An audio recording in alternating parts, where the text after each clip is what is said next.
Raytheon's high energy laser system weapon, HELWS, successfully fired on moving aerial targets during trials with the British Army in Wales, part of the UK's land laser directed energy weapon program. This was the first live fire test of a high energy laser mounted on an armored vehicle in the UK.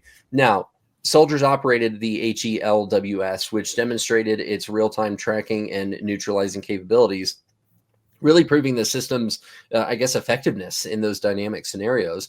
Developed by Raytheon UK and Team Hersa, the HELWS uses advanced sensors to maintain precision lock-on during operation. I mean, this is good. This is an advance for UK's defense capabilities. We've got a lot of laser weapons that we're talking about today. So there are lasers everywhere. Like we were talking about rocket suns, and now we're talking about Raytheon's lasers.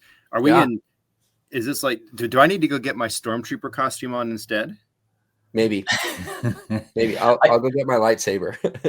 How do you operationalize laser weapons for real world combat scenarios without risking system failure due to either environmental conditions or power constraints? I'm fascinated.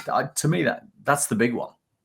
For me, it's really how do you train how do you train soldiers to use cutting edge laser weapons effectively without overloading them with complex systems? How do you make sure they're good at hitting the targets? That you've got to look at the human factor here. We have a highly advanced system that is going to only be as effective as the operator's ability to use the system efficiently and effectively under combat stress.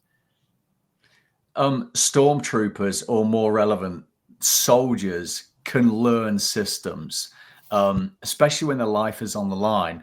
But if your laser fails because it's foggy, then you've just built yourself a really expensive flashlight. So for me, environmental reliability and power efficiency are critical to making these laser systems both viable in diverse and unpredictable combat conditions. So without addressing these issues, that weapon is risking becoming a logistics headache rather than an operational asset.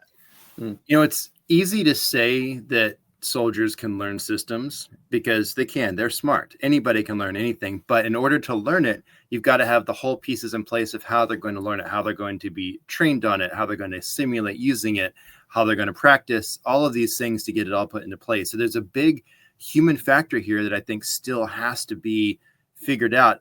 You want it to work. You want it to work in all conditions. You can't let the fogs mess you up. I agree with you, Andrew, but you've got to make sure that those folks using it are ready to use it. So I think you've got the human factor and the tech factor both having to play a factor.